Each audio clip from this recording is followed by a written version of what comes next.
Merci d'écouter cet enseignement de Dali et Patience Tambo. Notre but est d'apporter une compréhension de la foi en Dieu et de créer un changement. Maintenant, écoutez la parole de Dieu partagée avec savoir et simplicité et laissez-la changer votre vie. Once for always, for my freedom, I will boast in Christ alone, His righteousness. Nous vous saluons tous dans le nom de notre Seigneur Jésus-Christ. Bienvenue à notre émission Les héros de la foi. Nous continuons à développer notre thème, le Dieu des esprits. C'est la troisième partie aujourd'hui. Donc si vous avez été avec nous dès le début, vous savez de quoi nous parlons.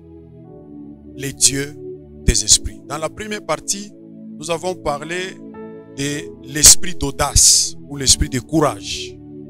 Et dans la deuxième partie, nous avons parlé de l'esprit d'amour.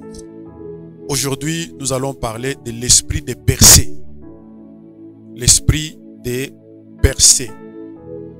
Nous sommes dans 2 Corinthiens chapitre 9, versets 8 à 11.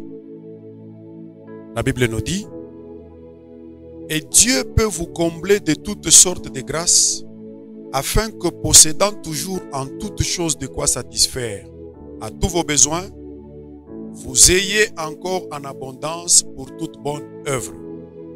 Selon qu'il est écrit, il a fait des largesses, il a donné aux indigents sa justice, subsiste à jamais.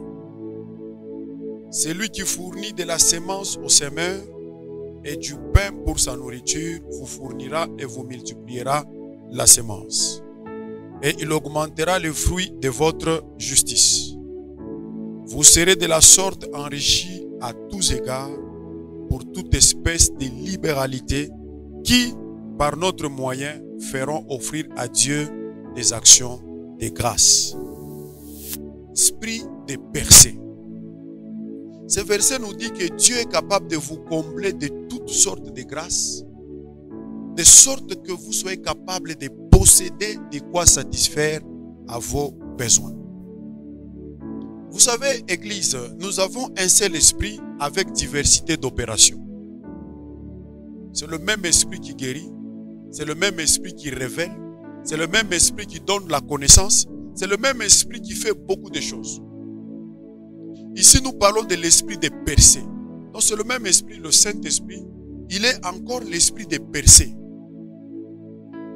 Si vous voulez percer dans n'importe quel domaine de votre vie, ne touchez pas aux fétiches. Vous avez besoin du Saint-Esprit. Écoutez ce que la Bible nous dit dans Ésaïe 61, 6 à 7. La Bible dit, mais vous, on vous appellera sacrificateur de l'Éternel. On vous nommera serviteur de notre Dieu. Vous mangerez les richesses des nations. Ça, vous devez souligner. Et vous vous glorifierez de leur gloire. Au lieu de votre opprobre, vous aurez une portion double. Au lieu de l'ignominie, ils seront joyeux de leur part. Ils posséderont ainsi le double dans leur pays et leur joie sera éternelle. Bien-aimés, nous servons un Dieu de percée. Je dis, si vous voulez percer dans n'importe quel domaine, vous n'avez pas intérêt à toucher aux fétiches, vous avez besoin du Saint-Esprit. Il existe une grâce particulière qui permet aux hommes d'accéder à des percées surnaturelles. Vous savez, dans la vie, il y a des gens qui réussissent sans transpirer. Un petit mouvement, de grandes opportunités s'ouvrent. Un petit mouvement, de grandes portes s'ouvrent. C'est des personnes sur qui l'esprit de percée repose. Il y a des gens, partout où ils mettent la main, vous avez des résultats étonnants. C'est quoi le problème? C'est des gens qui opèrent dans l'esprit de percée. Recevez cet esprit au nom de Jésus-Christ. Lorsque vous remarquez des gens qui réussissent toujours, généralement nous pensons qu'il a touché à quelque chose. Non, bien aimé, le Saint-Esprit peut vous faire réussir. C'est là, je l'ai dit une fois dans une de mes prédications. Je ne comprends pas pourquoi nous, les enfants de Dieu, nous acceptons que Lionel Messi touche des millions, mais nous refusons qu'un frère en Christ soit millionnaire. Dès que Dieu élève un frère dans l'église, nous disons non, on ne voit pas clair, il a touché aux histoires. Nous acceptons qu'un politicien soit millionnaire et nous n'acceptons pas qu'un pasteur touche les millions. Dès qu'un pasteur devient millionnaire, non, c'est un voleur. Il vole les dîmes des gens. Je viens dire à quelqu'un qui a un esprit qu'on appelle l'esprit de percée. Vous pouvez devenir millionnaire par l'esprit de Dieu. Et lorsque vous remarquez les gens qui réussissent sans transpirer, c'est les gens sur qui repose l'esprit de percée. L'église doit accepter. Le problème avec l'église aujourd'hui, c'est qu'elle n'accepte pas. L'église prie la bénédiction. Du matin au soir. Bénis-nous Seigneur. Mais dès que la bénédiction arrive, nous sommes le premier à suspecter. Non, est-ce que ça c'est Dieu? Est-ce que réellement c'est la main de Dieu ou c'est autre chose? Mais toutes ces personnes que nous lisons dans la Bible, les Abraham, les Jacob, les Isaac, tous ces gens étaient des multimillionnaires. S'ils étaient à notre époque, on pouvait même les classer dans la catégorie des milliardaires. Ce dont vous avez besoin, c'est l'esprit de percée. Le Saint-Esprit peut vous amener dans des niveaux élevés de la bénédiction. Maintenant, écoutez ceci. Dieu ne bénira jamais une personne au-delà de sa capacité d'être une bénédiction pour les autres. Retenez ça. Dieu ne peut jamais bénir quelqu'un au-delà de sa capacité d'être lui-même une bénédiction pour les autres. Il a dit à Abraham, je te bénirai, je rendrai ton nom grand et je ferai de toi une source de bénédiction pour les autres. Donc Dieu ne peut jamais te bénir au-delà de ta capacité d'être une bénédiction pour les autres. Lorsque ta capacité dans ton cœur, là, toi tu ne peux aider que 10 personnes. Donc Dieu ne peut pas te donner des moyens pour 1000 personnes. Lorsque dans ton cœur, toi tu ne peux aider que 5 personnes. Donc Dieu ne peut pas te donner la provision pour 2000 personnes. Pourquoi? Parce que Dieu ne bénit jamais une personne au-delà de sa capacité d'être une bénédiction. Il a dit à Abraham, je rendrai ton nom grand et je ferai de toi une source de bénédiction. Le problème, c'est pourquoi nous voyons les gens, le frère, Dieu ouvre une porte, il devient riche, après un temps, pouf, il est par terre. La capacité d'être une bénédiction pour les autres détermine le niveau dans lequel Dieu va te faire entrer.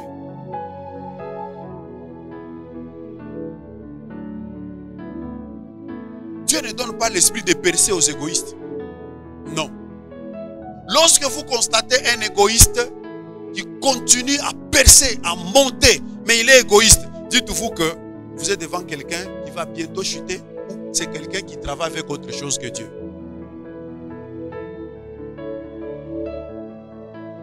Donc, Dieu ne peut pas donner la grâce de 1000 personnes à quelqu'un qui va bloquer cette grâce. Il ne peut pas. Je l'ai dit que nous servons un Dieu de percée illimitée.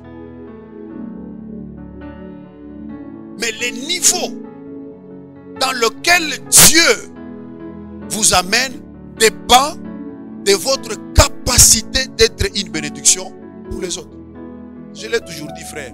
Chaque fois que Dieu vous demande, c'est parce qu'il veut changer votre niveau. Ce n'est pas parce que Dieu manque. Il dit, la terre et tout ce qu'elle renferme m'appartient. Dieu n'a pas de besoin. Et toi-même là, tu lui appartiens. Pour ne pas parler, pour ne pas dire ton argent. Toi-même d'abord, tu appartiens à Dieu.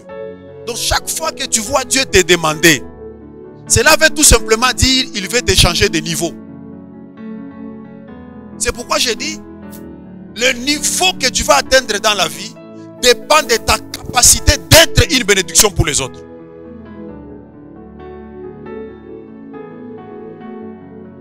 Dieu ne bénit pas les égoïstes et les amener à atteindre le sommet. Non, il ne peut pas commettre cette erreur. Il y a des années, j'ai rencontré cette grâce, la grâce de donner. Et depuis lors, je marche dans des percées illimitées à cause de cette grâce de donner. La libéralité, la capacité d'être une bénédiction pour les autres a rendu ma vie une vie de percées. Mais il est écrit dans ta parole, dans la parole, Luc 8, 6, 38. Luc 6, 38. La Bible dit, donnez et il vous sera donné. Vous ne pouvez pas percer dans la vie et atteindre les niveaux les plus élevés de la bénédiction si vous êtes égoïste. Non. Dieu va vous donner votre foufou, une petite maison, je ne sais pas, une petite voiture. Ici, je parle de la bénédiction. Il dit, Abraham, je rendrai ton nom grand. Pourquoi? Parce que j'ai un autre projet.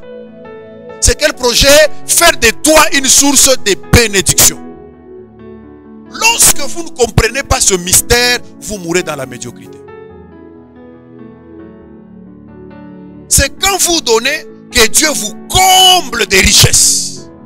C'est quand vous donnez que Dieu vous ouvre des portes, des opportunités, que Dieu vous élève encore. Mais vous êtes une bénédiction pour vous-même. Pourquoi voulez que Dieu vous donne des milliards? Pourquoi faire? Parce que vous êtes une bénédiction pour vous-même. Votre argent, même votre femme ne bénéficie pas. Pour ne pas parler de vos enfants. Vous êtes tellement égoïste au point que tout ce que vous avez, c'est pour vous-même. Croyez-moi, tu ne verras pas des millions. Tes yeux ne verront pas des millions. Les égoïstes, Dieu ne les élève pas. Parce que pour quelle raison Dieu va t'élever? Il a élevé Abraham pour qu'il devienne une bénédiction pour les autres.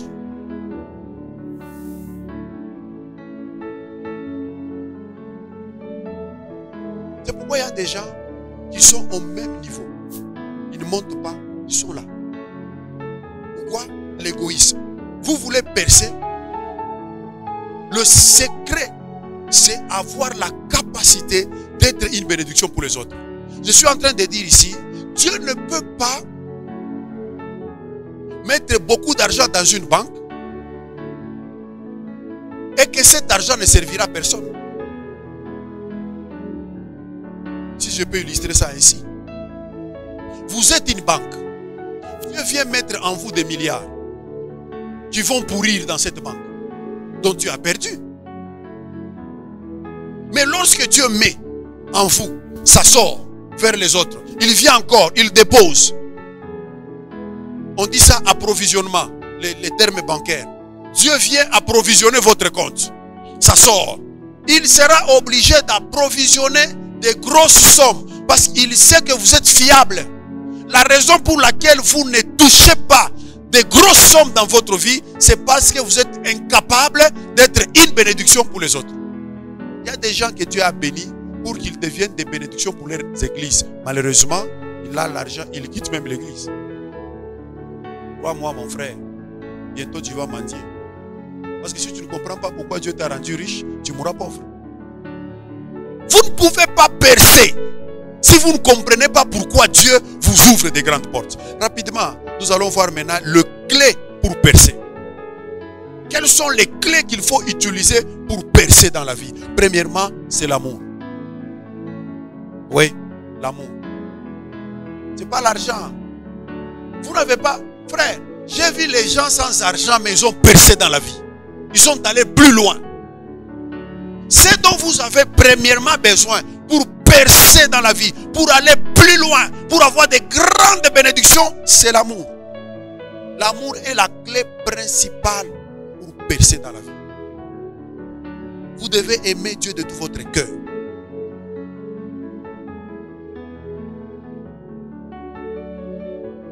Je crois que je l'ai dit dans la deuxième partie. Parlant de Salomon, la Bible ne nous présente pas d'abord sa richesse. En premier, on nous dit Salomon aimait Dieu. Donc la première des choses que la Bible nous parle sur Salomon, c'était son amour pour Dieu. Dieu n'élève pas n'importe qui.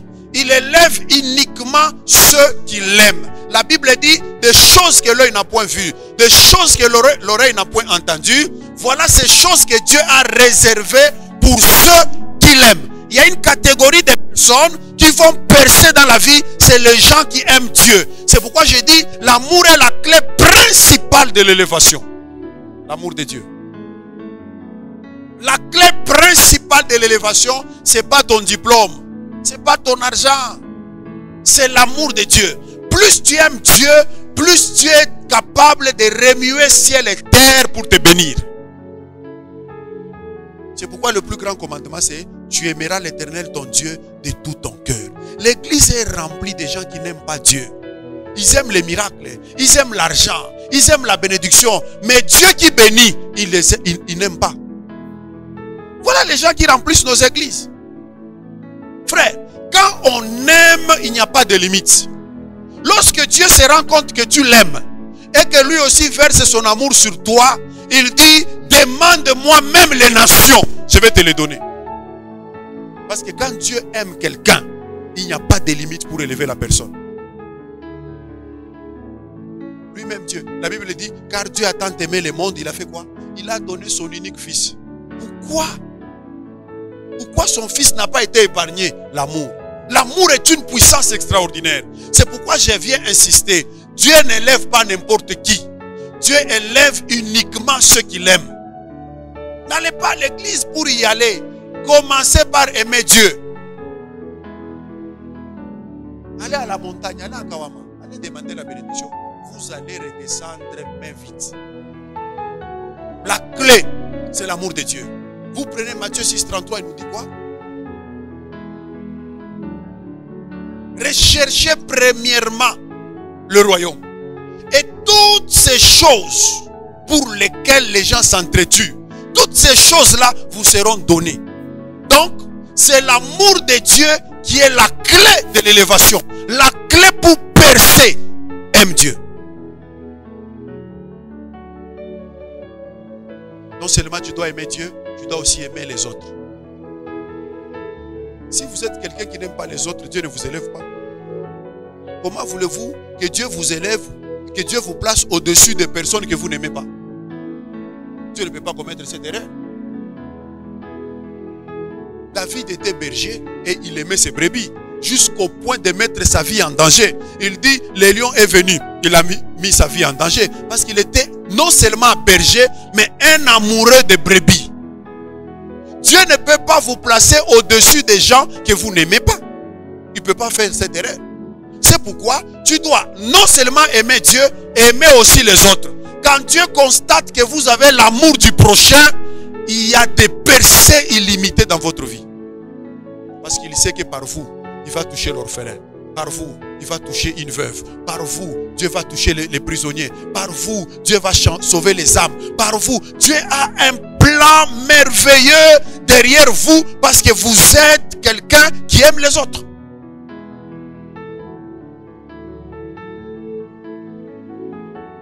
L'église est remplie de gens qui n'ont pas l'amour de Dieu et qui n'ont pas l'amour du prochain. J'ai vu les gens comme ça à l'église après culte.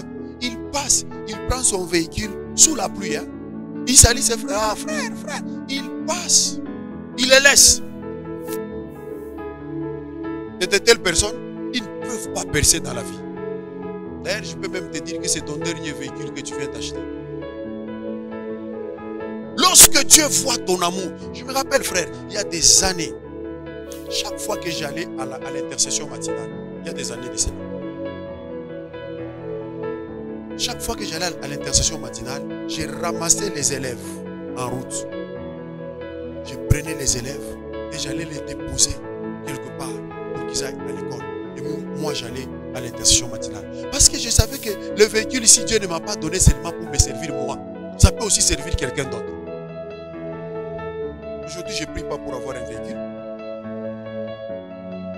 Lorsque Dieu vous donne et il constate que ce qu'il vous a donné vous sert uniquement vos intérêts, vous vous tuez. Donc vous n'allez jamais dépasser ce niveau-là. C'est ça le problème que nous avons aujourd'hui dans l'église.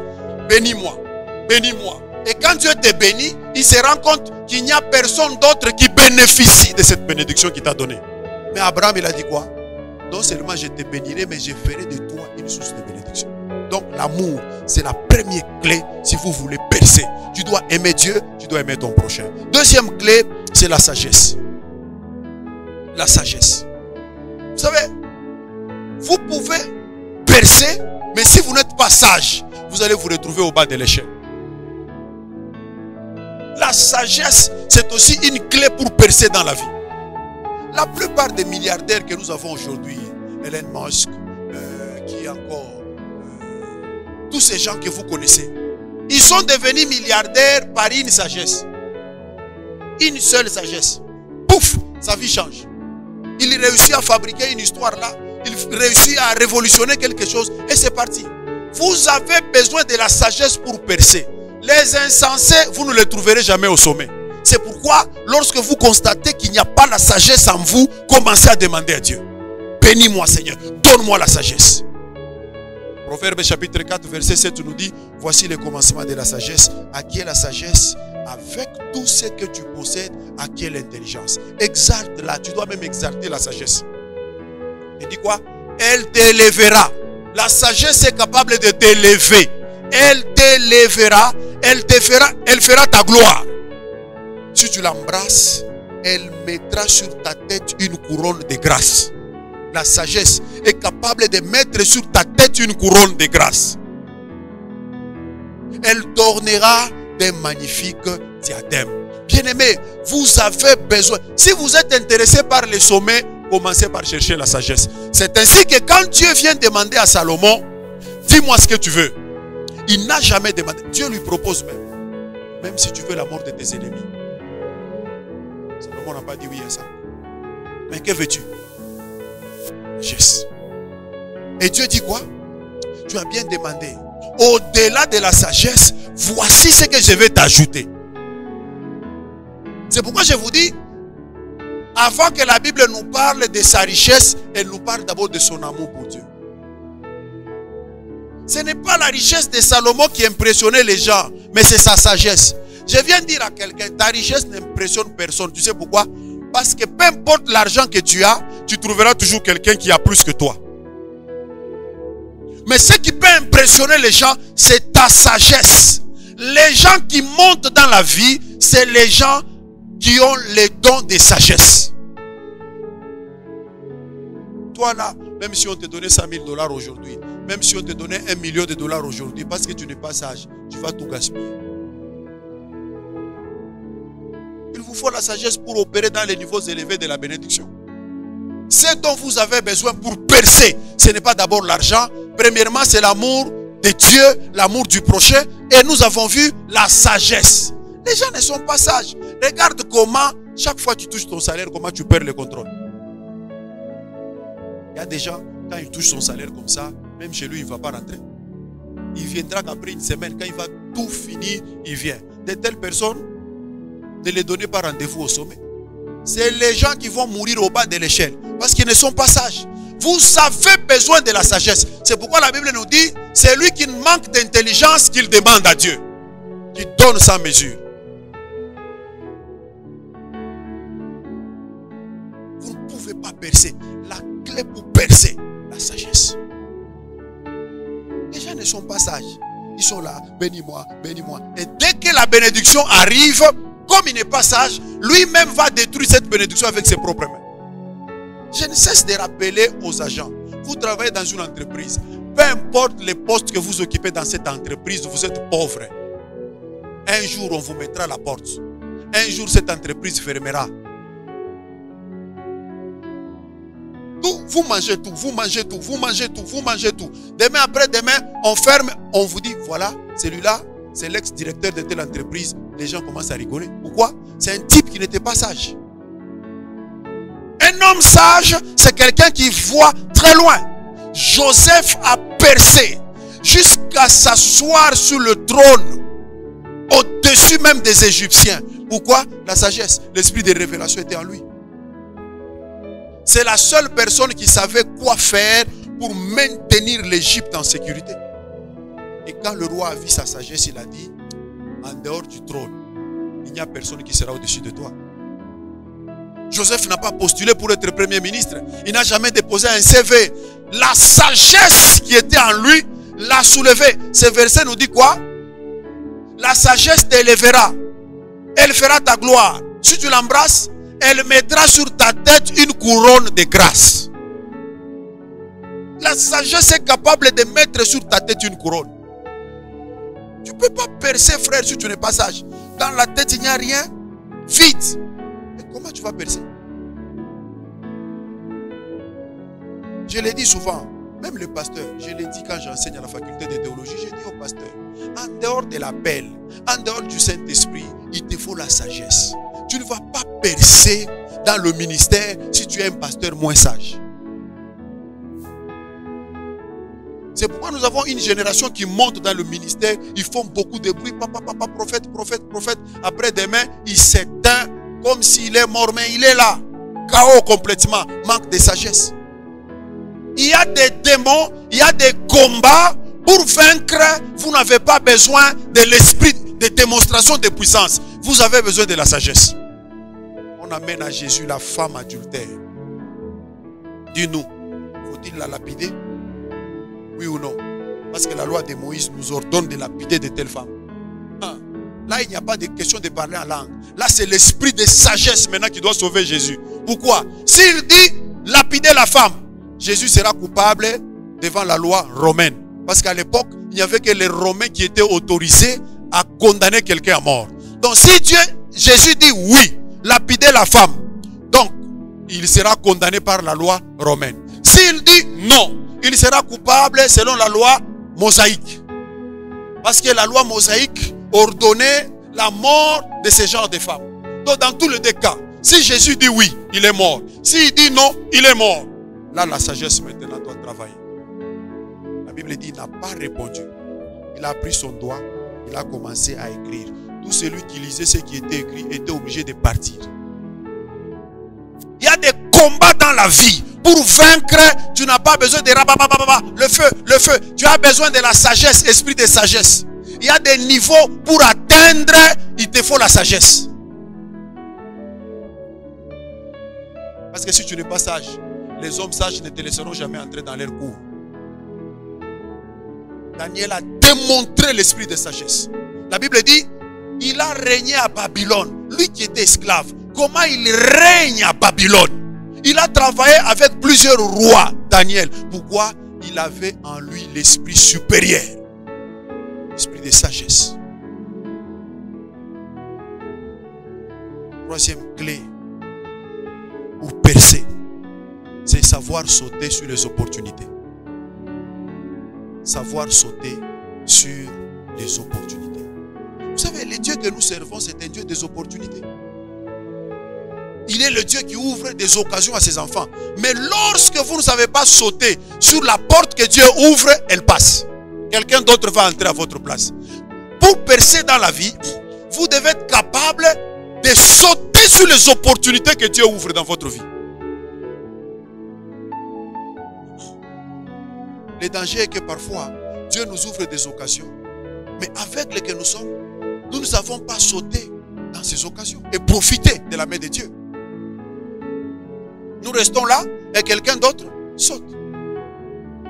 L'ange descendait, il agitait l'eau. C'est lui qui sautait premier, c'est celui-là qui était guéri. Il y a des opportunités, quand Dieu les ouvre, tu dois être souple. Il faut sauter dedans rapidement. Ecclésiaste chapitre 9 verset 11 nous dit: j'ai encore vu sous le soleil que la course n'est point aux agiles, ni la guerre aux vaillants, ni le pain aux sages, ni la richesse aux intelligents, ni la faveur aux savants, car tout dépend pour eux du temps et des circonstances. Cette portion de l'écriture nous montre clairement que sous le soleil, personne ne mérite ce qu'il a. Mais tout dépend du temps et des circonstances. Ce ne sont pas les hommes souples qui remportent la course. Ce ne sont pas des vaillants qui remportent la guerre.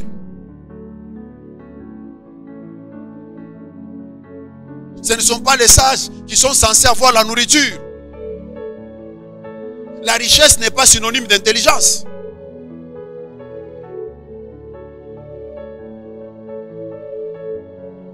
Mais tout dépend du temps et des circonstances. Or, il y a quelqu'un que la Bible appelle le maître de temps et des circonstances, c'est Dieu.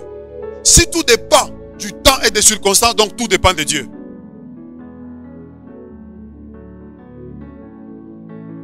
Vous pouvez devenir n'importe qui dans la vie. si vous connaissez sauter sur les opportunités. J'ai dit, vous pouvez devenir n'importe qui dans la vie si vous connaissez sauter sur les opportunités. Vous savez, durant la période ici de confinement, les églises étaient fermées, les écoles fermées, les marchés fermés. La situation économique était difficile. Vous savez qu'il y a des gens qui se sont enrichis durant cette période. C'est les gens qui ont compris les opportunités. Pouf! Ils ont réussi à sauter.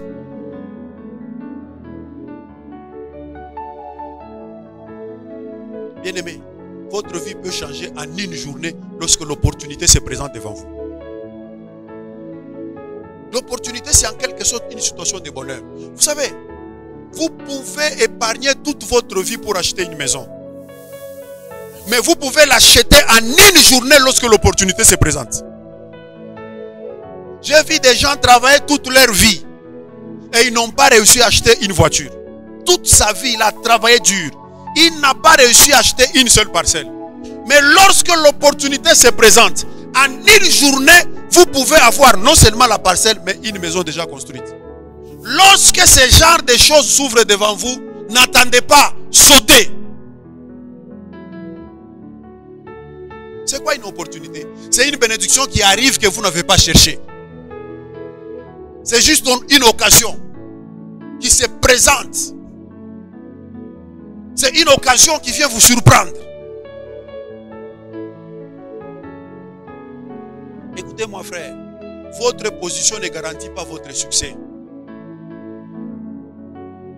Pourquoi? Parce que les gens pensent faussement que devenir directeur, chef d'entreprise, grand commerçant, c'est une garantie, ils ont réussi. Non! Tu dois considérer bien ta position. Pour réussir dans la vie, tu dois être sage pour maîtriser, comprendre les opportunités et sauter. C'est pourquoi la sagesse a commencé. Et les opportunités viennent après. Parce qu'un homme sage sait que ça c'est une porte de Dieu. Et il saute directement sur la porte que Dieu ouvre. Qu'on ne vous trompe pas. Devenir ministre ne signifie pas que vous avez réussi la vie. Il y a des ex-ministres qui sont en train de mendier ici dans ces pays. Il y en a. Bien-aimé, lorsque l'opportunité se présente, sautez directement. J'aime la Bible dans Psaume 75, 8. La Bible dit, mais Dieu est celui qui juge. Il abaisse l'un et il élève l'autre. Chaque fois que vous êtes au sommet, n'oubliez pas que vous étiez en bas. Et chaque fois que vous êtes là-bas, n'oubliez pas que vous pouvez vous retrouver en bas. Les opportunités qui s'ouvrent devant vous, sautez. Sans attendre, sautez.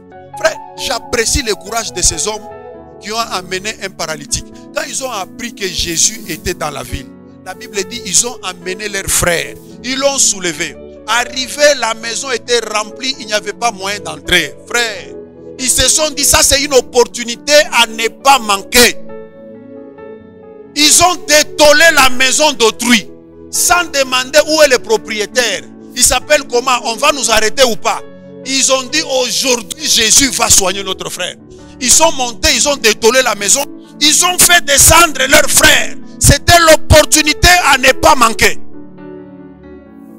Et Jésus a apprécié même leur courage. La Bible ne nous dit pas après comment ils se sont arrangés avec les propriétaires de la maison. Ça, nous ne savons pas. Ce que nous savons, c'est que ce jour-là, leur frère a été guéri. Il y a des opportunités, il ne faut jamais être distrait. Saute dedans, fais un effort, entre dedans. C'est une porte que Dieu vous ouvre, entrez dedans. Pourquoi? Parce que le succès, la réussite dans la vie dépend des opportunités ou des occasions que Dieu vous donne. Ça ne dépend pas de vos études. Nous avons beaucoup de gens ici, ils ne sont même pas allés à l'école, mais ils dirigent les licenciés. Le succès, la réussite dépend des occasions que Dieu vous donne dans la vie.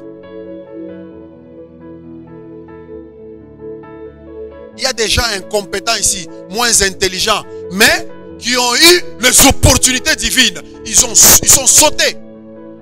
Et c'est fini. Bien-aimés, vous avez besoin, si vous voulez percer dans la vie, vous devez être sage pour comprendre que ça, c'est une opportunité. Il y a des gens dans votre vie, Dieu les envoie. C'est une opportunité. Si vous ne les suivez pas, ces gens-là, si vous ne les suivez pas, Écoutez, Dieu appelle Abraham. Donc, Abraham quitte la maison de son père. Il ne sait même pas où il va. Parce que Dieu lui dit, va vers le lieu que je t'indiquerai. Quand il quitte la maison de son père, il ne sait même pas où il va. Mais Lot se propose de le suivre. Vous allez où? Il dit, je ne sais pas. Bon, je vais te suivre. Comment Lot peut suivre un type qui ne sait même pas où il va? Parce que Lot était sûr de lui-même que ce type ici, il a une étoile. Mais plus tard, quand Abraham et Lot vont se disputer, c'était quoi? La Bible dit, tous deux étaient devenus riches. Mais celui que Dieu a appelé, c'était qui? C'était Abraham, pas Lot. Lot est devenu riche tout simplement parce qu'il a suivi Abraham. Il y a des gens, c'est une opportunité. Suivez-le, ne les abandonnez pas parce que c'est une opportunité. Pierre a dit à Jésus, où irions-nous? Parce que pour Pierre, Jésus était une opportunité à ne pas manquer. Vous êtes là où vous êtes parce que vous avez laissé votre ange. Vous avez laissé passer votre ange. Il y a des anges qu'on ne laisse pas passer. Jacob a dit, aujourd'hui, toi et moi, on va nous trouver le matin. Tu vas me bénir. C'était un combat. Jacob savait que c'était une opportunité à ne pas rater. Ça ne viendra pas deux fois. Il a tenu l'ange. L'ange a donné des coups. Jacob a dit, je vais mourir aujourd'hui. Je ne te laisse pas. C'était une opportunité. Bien aimé, quand les opportunités se présentent, soyez fermes. Il y a des gens qu'il ne faut jamais laisser passer. Parce que c'est des gens qui transportent votre bénédiction. Si vous les laissez passer, c'est fini. Vous allez croupir dans la médiocrité. Quand vous voulez percer, j'ai dit premièrement la clé, c'est l'amour. L'amour. Deuxièmement, la sagesse. Vous devez être sage pour entrer dans la cour des grands, pour s'asseoir avec les grands de ton pays. Comme Dieu le dit, je te ferai asseoir avec les grands de ton peuple. Pour s'asseoir avec les grands, la sagesse. Parce que les insensés ne se retrouvent pas au sommet. Et la troisième chose, nous avons dit quoi? Tu dois être capable de sauter sur les opportunités que Dieu ouvre dans ta vie. Soyez bénis de partout où vous êtes. Amen.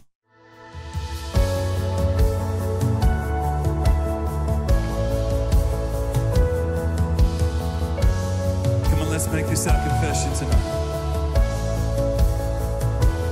All I have because of Jesus.